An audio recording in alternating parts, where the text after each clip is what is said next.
Hey, what's up, guys? I just wanted to make a quick video of some of the attributes that they posted and show you what stats you need for certain weapons. For example, strength is good for the two-handers. You got the one hand and the shield, and you got the hatchet for second attributes, followed by the spear. And then you got the 5% damage to melee weapons, light attacks, 10% mining speed. Also at 100, you get that extra 10% damage melee weapon heavy attacks. At 150, you get 50% stamina damage from melee weapon light and heavy attacks. 10% decrease in weight of mined items. Plus 10 damage on stun, slowed, or rooted enemies. Plus 10% on mining speed. At 250, stamina regenerates during light and heavy attacks with melee weapons, plus 10% yield when mining. At 300, light and heavy attacks with melee weapons gain grit. So what that means, you can't be affected by an attack when you're doing an attack, I think. 25% chance to fully mine an ore node with a single swing. So you got these weapons, which scales with strength. So the primary, of course, is you're going to benefit more in the two-handers, the Great Axe, the Warhammer, with about 100% 1.0x, and over here you get about primary scaling of 0.9, and then dexterity 0.65. And then you got some of the gems that you could put into your weapon. I use this one, the Onyx, a lot. It gives you a percentage damage against target with full health. I haven't tried any of this. Guys, if you're going to play New World, definitely work on your stone cutting. That is important. I didn't do that, so I was stuck with the Onyx. And also, we're going to go over here with the Strength Attribute Armor. So you got Armor of the Soldier, and this pretty much tells you what you should get. Like if you want to go range and maybe you don't care about Constitution. So if you want to go Warrior, you do the Barbarian. If you want to go all out DPS and still use maybe a handgun or a bow, you go strength and dexterity. Kind of like a paladin, says here monk, you can go strength and focus. Or if you want to go battle mage, strength intellect. So this is going to be mainly for tanking, focus more on constitution strength. You got armor of the cavalier, dexterity and strength. That's like this one, only you're going to be more heavily focused on maybe range or a hatchet type class. Zealot, you're going to be mainly heals. You're going to also be strength. Intelligence said you're going to be more of a mage than a battle mage.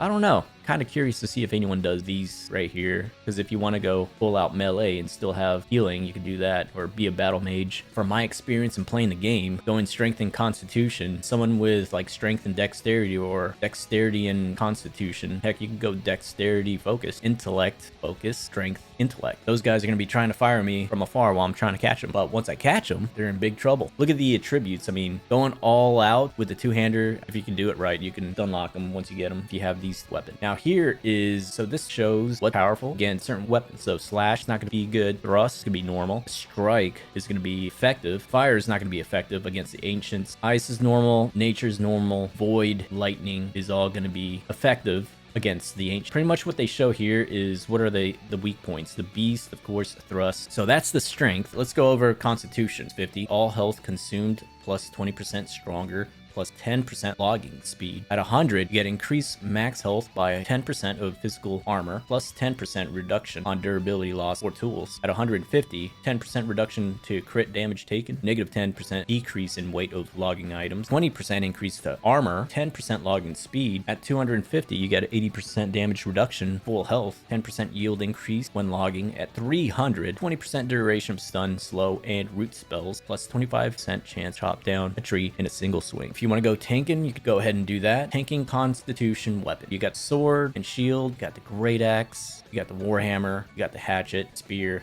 rapier. Shows the primary, you got the strength, and the secondary dexterity for the sword and shield. Now you got the gems, you got taunting gems here, 100% more threat, 200% more threat. So it just increased. You know, these are the gems that you want if you do want to tank. So the constitution armor, I mean, there you go. You got sentry, pure constitution, and nothing else. So you get that 300. If you want a pure tank, go full out constitution. You could go constitution focus for extra heal, so you could heal yourself. Some of the gems, you could go ahead and check that out. I'm going to put the link down below so you can look at it. Same thing here are the damage effectiveness for these mobs. You got beast, you got lost, you got the angry earth, you got the corrupted, you got the ancient. When you guys do play New World, focus on your gem cutting or your stone cutting, and focus on food. You can get buffs on your food. Now, I didn't know this until late. I joined the early beta kind of late, so I didn't have time to level up anything else. I just wanted to level up and experience the game. Let's look at one of the roasted rabbit and seasoned veggies. Gives you plus 40 constitution, second attribute, none. Primary, 30 constitution, secondary, none. Now, these are some of the buffs. Secondary attribute is 16 dexterity. dexterity, turkey thigh with the pan gravy. Now we're gonna go ahead and move into dexterity through the attributes. You got 5% chance crit hit, plus 10 skinning speed. At 100, you got 5% thrust damage, plus 20% haste for 3 seconds after skinning. That's kind of weird. 150, I kind of laugh at this. I feel like if I'm in a...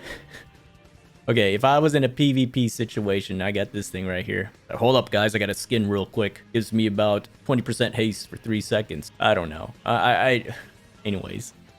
I'm sure there's going to be someone out there thinking that. At 150, dodging costs 10 less stamina, 10% decrease in weight of skin items. At 200, you get plus 10% bonus backstab and headshot damage, plus 10 skinning speed. At 250, you get 10% bonus critical hit damage on stunned, slowed, and root enemies, plus 10% yield increase when skinning. At 300, guaranteed critical hit after dodging, occur once every 10 seconds. Ammo has 15% chance of being returned. I mean, if you want to go bow or musket's really good. They're gonna have a blunderbuss and they're gonna have some pistol. I like the warrior build, but I also like having a musket. You know, I like using a gun. They could improve the gun a little bit, especially the musket, where it reloads millisecond faster at least. These are the attributes. You got bow, you got the spear, you got the musket, and the secondaries is the hatchet, sword, and the shield. And here are some of the gems to help maximize your damage, healing, or health, whatever you want. Range, magic, put it on your weapon. So you could go pure dexterity, and you're doing massive damage with either the bow or the musket, blunderbuss, or pistol. Dexterity constitution, probably something I would do. Knowing me, I would probably go strength and dexterity because I just want to test that out, but I'm probably not going to be the best build, to be honest. Who knows what the meta is nowadays. And here's some of the gems that you could put on there. Get lightning damage, absorption, arcane thrust damage. I would go for physical damage absorption for some reason. Oh, no.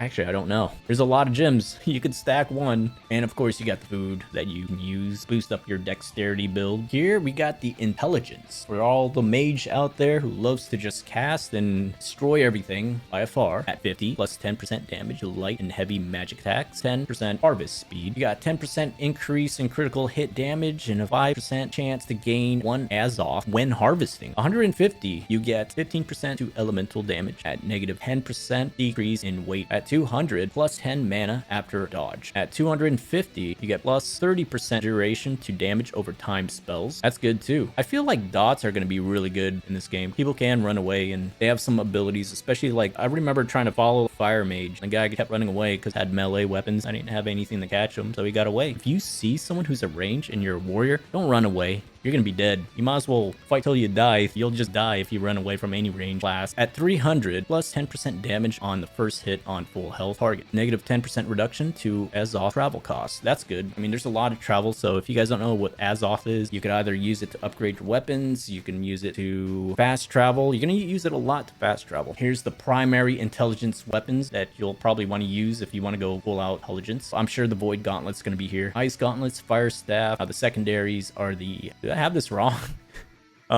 Rapier and what? The musket. Nah, dude. This doesn't make any sense. It's not the sword and shield for sure. That is not... Okay, it's the musket. So yeah, it is the musket and the rapier. They have the pictures, but the words here are wrong. Anyways, of course, you got the gems, you got the armor, you got the gems to put on the armor. It's mainly absorption damage, strike damage. Let's say everyone's using the Void Gauntlets. Okay, I'm gonna just stack this thing and just have other gems. If they change it, I could just make another gem. Physical ward, maybe. Here's the damage effectiveness for the enemies that you face when you do see these things. And some of you guys were probably confused, just like me. This means it's not that effective. This means normal. This means very effective. Here's some of the food that increases the intellect constitution, intellect dexterity, intellect strength, intellect focus. For my healers, if you guys don't like getting ganked, you know, you want to help out other people, the attributes for the focus: 10% mana regeneration rate, plus 10 fishing. So at 100 you get plus 20 on the mana pool and 20% yield increase when salvaging. At 150 you get 20% healing output, a negative 10% decrease in weight of fishing item. 200 you get 20% duration on casted buffs, plus 10 fishing line tension. Guys, you don't even need to play the game. You could just go fishing all day and just focus on focus. Just go fishing, make some food, you level up, make a living as a fisher farmer. That's what's cool about the game. You don't even have to fight. You could just fish all day, make some food. Anyways, at 250, you get plus 30 mana on any self or group kill, plus 10% increase to caught fish size. At 300, when mana hits 0, gain 200% mana regen for 10 seconds, 60 seconds cooldown, plus 10% cooldown reduction for fast travel. Of course, it's just going to be the life staff, and it has some of the abilities here, the active healing skills. I never really looked into this. Divine Embrace heals target for 150% weapon damage, and you guys could probably look in the link, check that out. Of course, you got the gems. If you want to go healing, you want to go Emerald, Opportunist. Armor attributes, go all focus, focus constitution, focus strength, or focus intellect, which I think a lot of you may go focus intellect. Some of you guys might want to be a tank and go to constitution focus, or you can go intellect focus. And here are the foods to increase your focus. Definitely focus on stone cutting and cooking. Those are the two most important ones that you should be focused on. Please hit that like and subscribe, would definitely help a lot. That's it. Love y'all, and peace.